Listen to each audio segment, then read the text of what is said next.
Siyempre po, isa pong mapagpalang pagbati lagi ang aking gustong ipahatid, ipaabot sa lahat po ng aking mga subscribers, followers at mga viewers.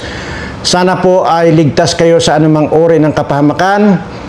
Ligtas kayo sa mga anong sakit na dumadapo. Ngayon, nakalat na po yung mga virus ngayon. Maliban dyan sa mga congressman at sa mga senador ng mga virus na ito, ay may mga virus pa rin po, kaya mag-ingat kayo.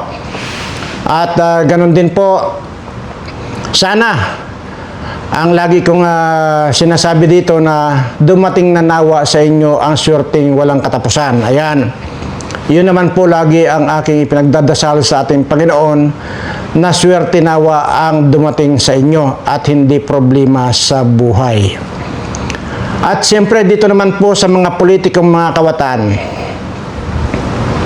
iisa lang po yung pwede kong sabihin sa inyo, mga yawa kayo.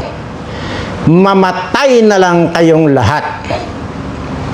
Dahil kayo kumpirmado na kayong lahat ay mga kawatan na mga politiko.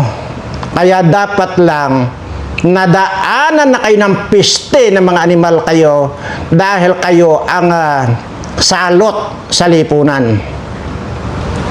Ito nanggagalaitin na naman ako dahil akalain nyo ba na itong patula-tula sa Senado aba ay isa rin palang kawatan? Kung gaano kaliit yung animal na eskuderong yan, ganun kalaki ang kinawat din pala itong hayop na ito. Mayroon po ba tayong basihan dito sa sinasabi ko? Aba, ito po ay talagang hindi po basta reporter ang nag-report ito. Ito po. Ipanood ko na lang po sa inyo para po malaman ninyo itong mga animal na mga kawatang ito. Grabe, no? Talagang wala talaga na tayo mapili na matino na mga politiko. Tingnan mo. Patula-tula lang yan dyan sa Senado. Pasinghot-singhot yung animal na yan. Oy, mga taga Bicol, lalo na dyan sa Sorsogon, kapunin nyo na itong senador ninyong ito. Ito na po. Kaliwat kanan ang pagbaha ngayon, pero tila may political storm din na namumuo sa Senado. Si SP Cheese Escudero nagsingit umano ng bilyong-bilyong piso sa 2025 national budget. Karamihan ng pondo inilaan daw sa mga questionableng flood control project. Narito ang exclusive agenda report ni Dexter Ganibe ng Abante Radyo. Baha sa Metro Manila, baha sa iba't ibang lugar sa Luzon, Visayas areas at sa maraming lugar sa Mindanao. Bunsod ng mga pag-ulan na dala ng habagat na pinalakas ng nagdaang bagyong Krising. At bumabaha rin sa insertions ang 2025 General Appropriations Act o ang budget ng gobyerno ngayong taon. Sa dokumentong hawak ng Politico.com, rumaragas ang parang bahang insertions na ginawa noong nakaraang taon para sa 2025 budget. Abot sa higit 142.717 billion pesos ang kabuang insertions na inilaan para sa flood control projects, pag-aayos ng mga kalsada at tulay at ilan pang infrastructure projects. Nangyari ito noong 19th Congress kung saan Senate President si Cheese Escudero. Sa record na hawak ng Politico.com, pangalawa ang Sorsogon sa pinakamalaking pinaglaanan ng infra projects na umabot ng 9.136 billion pesos. Sa nasabing halaga, 1.165 billion ang inilaan para sa flood control. Nakasaad sa page 719 ng 2025 GAA, ilang proyekto kaugnay ng flood mitigation at flood protection projects ang pinaglaanan. Ganun din ang konstruksyon ng seawall sa ilang coastal areas. Dating gobernador ng Sorsogon, si SP Cheese. Sinubukan natin siyang kunan ng pahayag o komento, pero hindi pa ito tumutugon. Pero una na niyang idinipensa ang nasabing usapin noong Hunyo. May mga proposed amendments ang mga senador at ang mga mambabatas sa Kamara man o sa Senado. Tingnan yan. Natumaan sa proseso ng amendments. Proseso Kung ang saan yawa. lugar yun, nakalagay naman sa budget lahat. Pinakamalaki namang budget ang nailaan sa mga infra projects sa Bulacan na aabot sa higit sa 12 billion pesos, kung saan 2.9 billion dito ay para sa mga proyektong may kinalaman din sa flood control. Ilan lang dito ang mga flood control structures infrastructure sa San Miguel at Mekawayan Rivers, Ugong Creek sa Balagtas, Bulacan, revetment wall sa San Rafael at Pandi, Pulilan, Bukawi at Malolos City. Pero sa statement na binigay ni Senator Joel Villanueva, umaasa siyang totoo ang lahat dahil taliwasan niya ito sa sinabi sa kanya ng District Engineer ng Ayan na. Bulacan DPWH. Nakatakda raw niya itong tanungin sa isasagawang budget ayan na. hearing sa mga susunod na buwan. Ayon kay Villanueva, hindi siya kasama sa liderato ng Senado noong pandayin ng 2025 national budget. Bukod sa Bulacan at Sorsogon, kasama sa top 10 na lugar na nakinabang sa umano'y 2025 budget insertions sa ilalim ng pamumuno ni SP Cheese, ang Mindoro, Batangas, Davao, Misamis Occidental, Quezon Province, Valenzuela City at Cebu. Marami rin sa mga proyektong pang-infrastruktura na nakasaad sa 25 GAA ay pawang nauulit lang at kinatay-katay ang isang kahabaan ng kalsada at pinaghiwa-hiwalay na magkakaibang proyekto na may kanya-kanyang budget. Gago talaga yung mga Dexter animal na to. Galibe, Abante Radio. Tinuligsa ni Senator Tito Soto Yan na. ang umano'y 142.7 billion peso insertions sa 2025 budget. Anya, pwedeng umabot sa bilyon-bilyon ang mga amyenda ng mga nakaraang Senado. Iskandaloso raw ang mga ginawang insertion, lalo na kung kinuha ang mga ito sa pondo ng DepEd at DOH. Tiniyak ni Soto na iimbestigahan niya ang Ayan issue. na. Ayan. So, abangan po natin ito dahil kanya-kanya na pong silipan. Ay pare-pareho naman itong mga kawatan. Tingnan natin, Villanueva, itong Soto, sisilipin na yan. Ginawa ni Escudero yan, ha? At dyan, dahil dyan, abay malamang ito magpapatayan itong mga animal na ito ng mga pare-parehong mga kawatan. Kasi, una, yung magnanakaw, galit sa kapwa magnanakaw. Kaya yan sisilipin na niya nila si Escudero. Pero ito po, nakakalungkot mga kababayan. Sa tinagal-tagal ng panahon, tumanda na lang ako, nilumot na lang ako sa katandaan. Wala pa ako nakikitang nakulong itong sa mga putang mga na ito.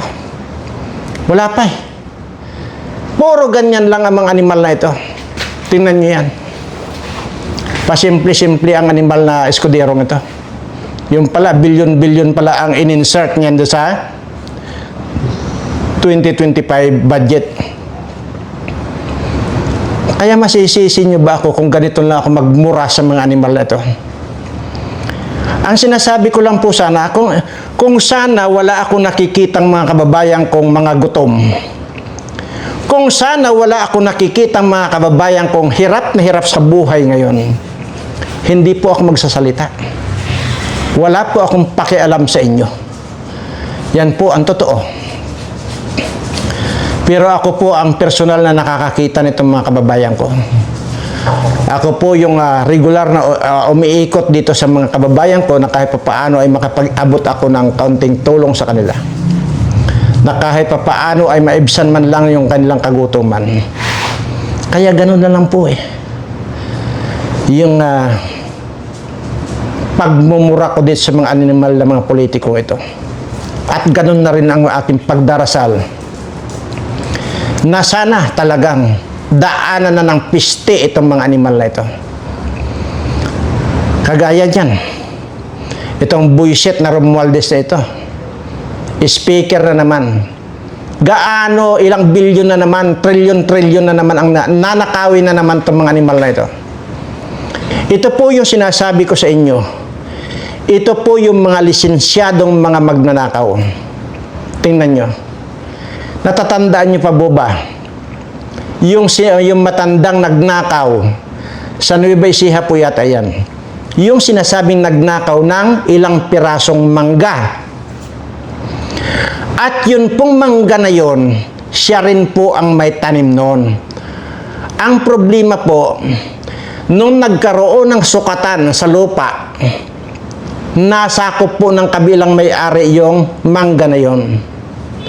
So, ibig sabihin po, sa madalit salita, hindi na po kanya yung mangga na yon, bagamat siya nagtanim. Yun po yung matanda.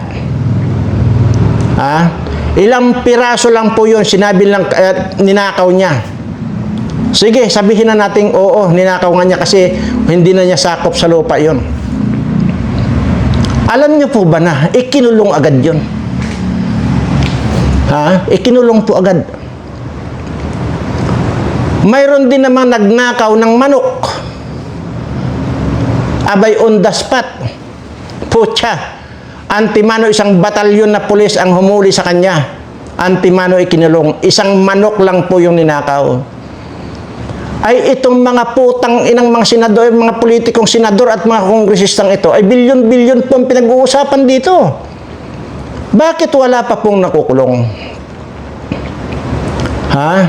Kaya ito po yung sinasabi ko, na lisensyadong magnanakaw itong mga animal na mga politikong ito. Kapag ka ikaw ay congressman, kapag ka ikaw ay senador, ikaw ay certified na lisensyadong kawatan o magnanakaw. Ganyan po. Kaya sabi ko rito, may mapipili ba kayo? Wala kayong mapipili dito. Wala. Lahat yan mga kawatan. Tingnan mo itong mga bilyon-bilyon na kung ano ito, pinag-uusapan ito, Aywan ko bakit hindi pa nakukulong itong animal na Romualdez na ito. May dinamanda na, hindi pa nakukulong. Anong klaseng batas meron tayo doon sa Pilipinas? Bakit kung mga congressman, mga senador na ito, hindi nakukulong itong mga animal na ito sa pagnanakaw? Binigyan ko na kayo ng example. Manok lang at saka yung mangga, senior citizen pa yung nagnakaw daw kuno ng mangga na kung saan ay tanim niya yun, ikinulong agad. Pero itong putang inang Martin Romualdez na ito, bilyon-bilyon ang ninakaw nito, bakit hanggang ngayon ay buhay pa ang animal na ito? Sige, panoorin po natin. Ang 12 counts na Sa iba pa balita, mahaharap po sa mga kasong paglabag sa Anti-Graft and Crop Practices Act of falsification of legislative documents sina House Speaker Yan. Martin Romualdez, 3 iba pang kongresista at 2 hindi pinangalanang individual dahil po sa sinasabing maanumalyang budget insertions ng 214 billion pesos sa 2025 national budget. Ginit naman ng grupong nagsampa ng mga kaso sa Ombudsman na hindi pamumulitika ang dahilan sa ginawa nilang pagsasampa ng kaso, kundi nais po nilang mapanagot ang mga kongresista. Para sa detalye, may live report si Erlo Bringas. Erlo. Ali, bukod sa kasong kriminal ay may tuturing din daw na maraming mga paglabag ang mababang kapulungan ng Kongreso patungkol pa rin nga dito sa insertion ng 2025 national budget. At bukod sa kasong kriminal nga, Ali, ay tinuturing daw din daw ng grupo na ito'y paglabag din o criminal offense sa mga Pilipino. Formal nang nagsampa ng kaso sa Office of the Ombudsman si Davao del Norte 1st District Representative Pantaleon Alvarez kasamang ilang opisyales ng Citizen Crime Watch Group na si Jimmy Bondoc, Raul Lambino at iba pa. Sinampa sa Ombudsman ng grupo ang 12 counts ng falsification of legislative documents na nakasalig sa Article 170 Revised Penal Code at violation ng Section 3E ng RA number 3019 o ang Anti-Graft and Corruption Practices Act. Ayon kay Representative Alvarez, minabuti na nilang dalhin sa Ombudsman ang kaso dahil na rin daw sa dami ng naging paglabag ng mga ito sa batas. Ang sana inisip namin, yung violation lang ng revised penal code. Ngayon may nagsabi na sa dami ng nilabag na batas, bakit hindi natin i-file lahat ng kaso na po pwedeng i-file? Kaya napagdesisyonan ng grupo na pumunta rin dito sa office ng Ombudsman. Bukod kay Romualdez, responded din sa kaso sina Representative Elizalde Co, Representative at Majority Leader Manuel Dalipe, Stella Kimbo at iba pa. Kabilang sa unang ninamagumano ang falsification of public documents at iba pa, at marami din silang nakitang lapses o idinagdag sa GAA na hindi umano dapat kailangan. Kinwestiyon nila ang mga bagong insertion sa GAA na kung saan may tuturing nilang falsified insertion sa budget. Ay yung pagsingit ng imagine 241 billion pesos. Ang laking halaga yan. Hindi mo pwedeng sabihin na typographical error yan na kinurek ng technical working group. Mahirap po, ang laki ng amount na involved. Marami yung blanco na yon. Ngayon, nung tinignan namin ano yung mga nilagay nila doon sa blanco, tinotal namin, umabot sa 241 billion. Paliwanag pa ng grupo, kaya 12 counts ang isinampa nilang kaso ay 12 beses din kasi umanong pinunuan ang mga blankong bahagi ng GAA habang inaprubahan ng BICAM at 0 dapat anilang nakarating sa Pangulo ay dapat 0 din. Dapat anilang inilagay lamang dito ay wrong grammar o wrong spelling at hindi 0 ang inilagay kaya nagkaroon ng karagdagang numero sa total budget. 12 beses anila ito ginawa na nagkaroon ng illegal insertion.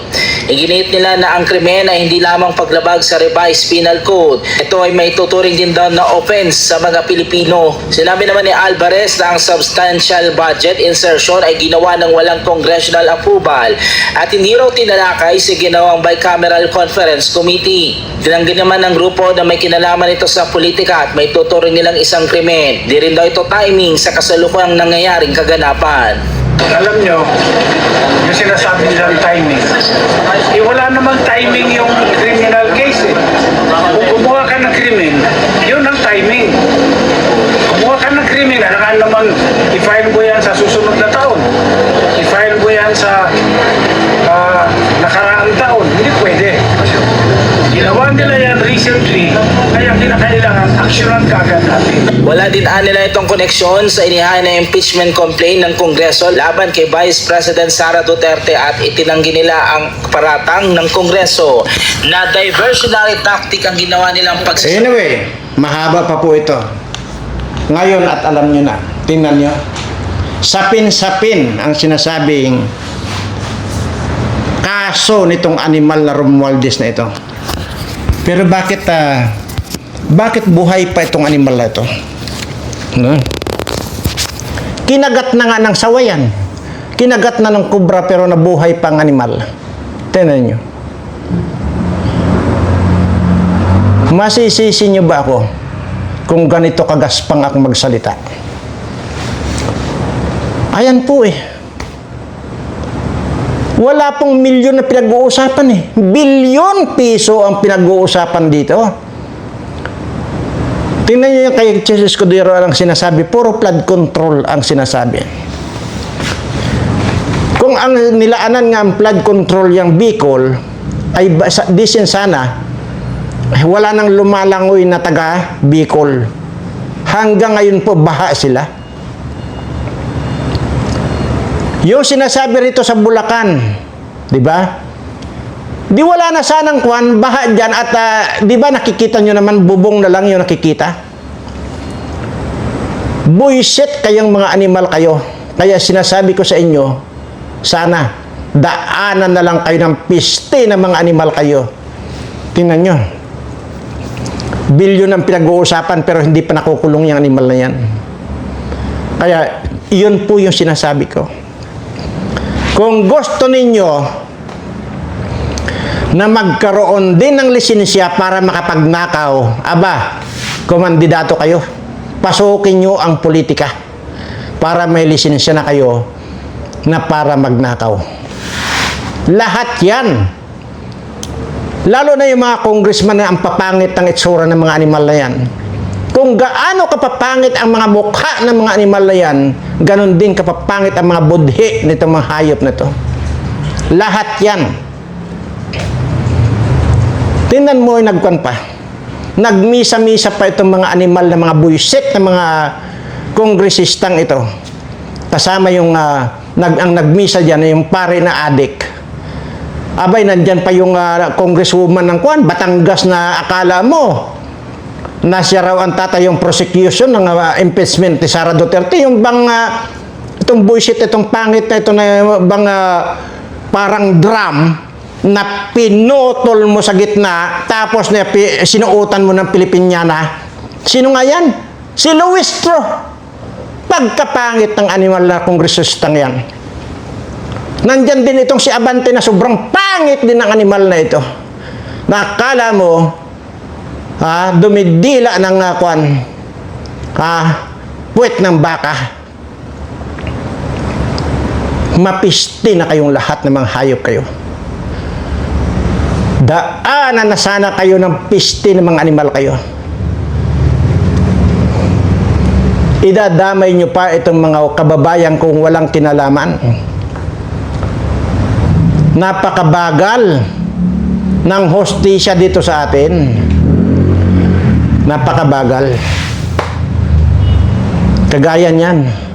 Romualdez dito na maliwanag pa sa LED na 1,000 watts na ilaw ang pagiging kawatan nitong animal at ang balos-los na ito natikbalang pa at yan nabanggit naman dyan kung sino yung mga sinampahan yung congresswoman na hikain yan si Kimbo na hikain na hindi pa mamatay itong animal na ito ha? Di ba lahat yan? Si Dalipe parang katunog balite. Taga Mindanao yata yung animal na Dalipe na yan kasi sinasabi ko rito. Makita ko lang itong mga nabanggit na ito, makita ko lang pipilipitin ko ang mga liig dito, ilalagay yung mukha nila, ilalagay ko sa likod nila eh. Maniwala kayo sa akin. Ito naman si Bongbong,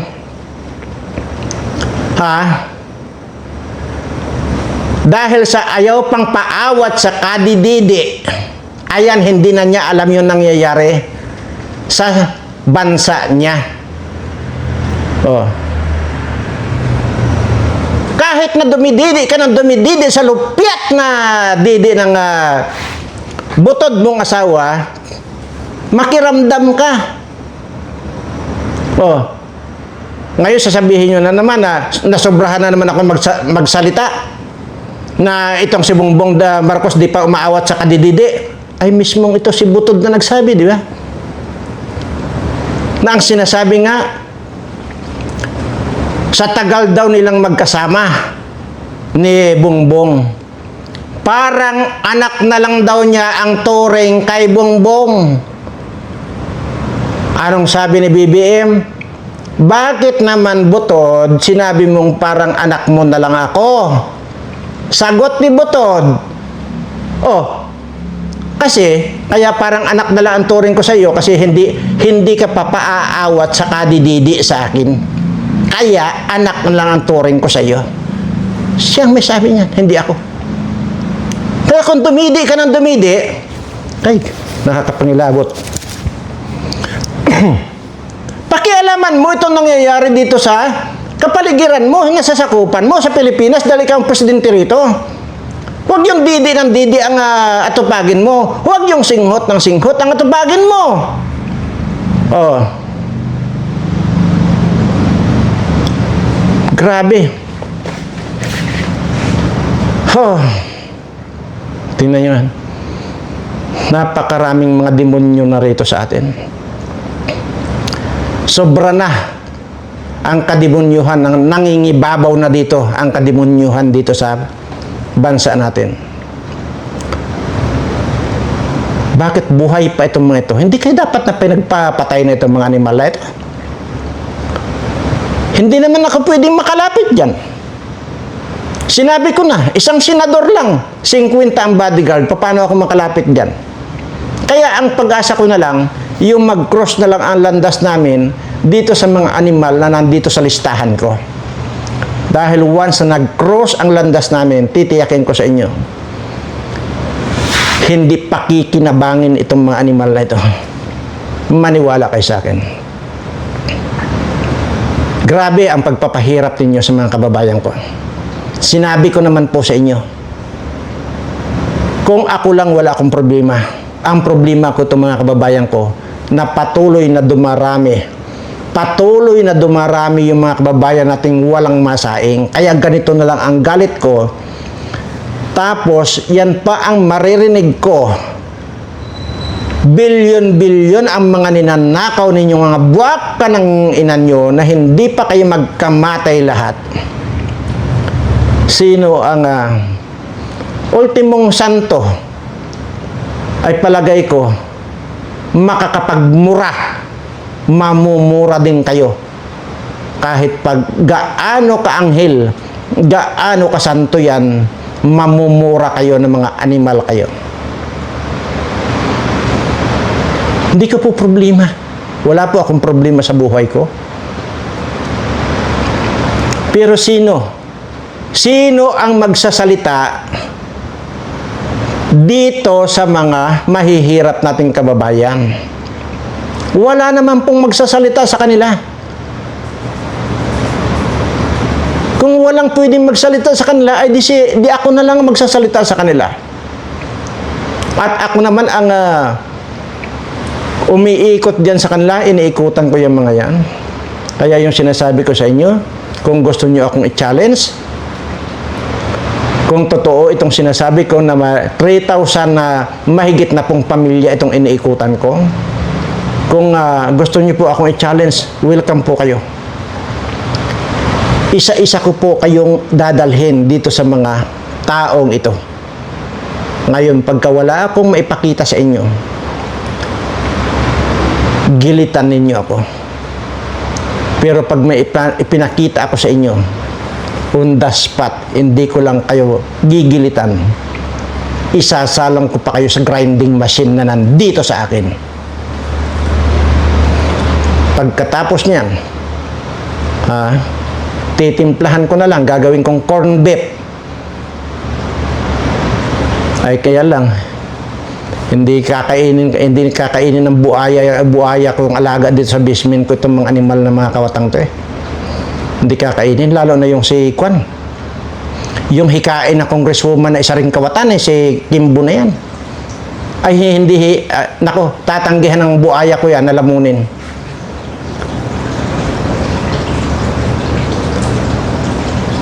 Grabe. Grabe kayo. So may mali ba dito sa mga sinasabi ko? Na itong mga putang mga kuna ito, mga lisensyadong kawatan ito. Tingnan niyo itong si Chis Escudero na ito. Ha? Tingnan, bilyon-bilyon pala ang in-insert sa 2025 budget. Pumunta pa pala yan dyan sa Kongreso, nakipag-usap, 2 bisis pong nakipag-usap yan dito kay Tikbalang na Romualdez. Oh, grabe. Ayan, mga kababayan. Bago po ako magtapos, bago ko po tatapusin ito at dapat na sigurong tapusin dahil ramdam ko sumisirit na naman papuntang ulo ko ang dugo ko, ay doon po sa mga makakapanood dito na mga pangit, yung po mga pangit dyan na makakapanood po nitong video ko, mag-subscribe po kayo, pindot ang all, pindot lahat. Pagka nakapag-subscribe kayo ngayon, natulog kayo kinagabihan, paggising nyo ng umaga, gwapo na kayo, magaganda na kayo, maniwala kayo sa akin. Sabihin yung sinungaling ako pagka hindi kayo gumanda at hindi kayo gumwapo pagkatapos nyo mag-subscribe sa akin. Kaya ito mga putang mga ito mga congressman na ito, na mga pangit, mga senador, mga pangit yan, wala namang maganda-ganda dyan eh. At itsura, wala. Kayo rin, mga senador at mga kongresistang mga pangit, mag-subscribe kayo dito sa channel ko. Kapag hindi kayo gumanda at gumwapo, murahin ninyo ako. Yan ang pwede kong ipanglaban sa inyo. Tingnan niyo yung kun yan. Yung akala ninyo, gwapo ito si Robin Padilla. Ha? Tingnan niyo si Robin Padilla pag nandyan sa Senado. Walang ginawa kundi maghimas ng bigoti. Tapos yung buhok pa niya, sa bagay, kung nga yan eh, galing na sa bilibid yan eh. Pinaninindigan lang niya na galing siya sa bilibid kaya hindi siya nagpapagupit. Para lang king koy. Pansinin niyo yung abogado niya. Yung laging niyang kasabang abogado po yan ni Robin Padilla. Pareho sila ng buhok, parang mga king koy. Abogado yan ha, abogado ni Robin Padilla yan. Hanggang dito ang buhok. Parang ang kingkoy. Oh. Tingnan mo ito si Kiko Pangilinan. Abay, nagpauso ang animal. Dito sa buhok niya, naglagay siya ng pugad. Di ba may kulay puti dito? Pugad yun. Pugad na ang maya. Nagpauso ang gago. Akala naman yun, napakagwapo. May pauso-uso pa siya. Naglagay ba naman, hindi nyo napansin, may puti dito? Parang igit ng ibon.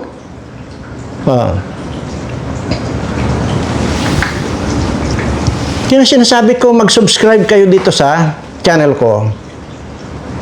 Lalo na kayong napangalanan ko ng mga pangit kayo. Ikaw, Kiko Pangilinan, tingnan mo yung mata mo. Daig pa ng mata ng baka. Wow! Mata ng baka! Buisit ka. Oh, ito naman si Tito Soto. Hoy, Tito Soto. Nagawa mong nagawa mong kumandidato uli, ayang aibag mo, lumalawit na. Ha? Diyan naman sa Kongreso, putang ina. Ano ba itong si Dilima, nanalo itong si Dilima na mukhang garapata. Si Chel Diokno, na yung mga ngipin niya, parang mga ngipin ng kalabaw. Ang lalaki. Pagka yan ay nakakagat sa inyo yan, ako po. Siguradong durog-durog yung katawan niyo pagka nakagat ko ni Chel Diokno. Diba? Tingnan nyo. Sino ba ang mga gwapo dyan? Yung congressman ng Quezon. Tingnan nyo yung ulo. Parang ulo ng ulupong yung ulo. Mukhang ulupong ang hayop. Pero ang galing magnakaw. Oh. Tingnan si Akop na tumatalbog-talbog na yung postiso pag nagsasalita. Ang papangit ng mga animal.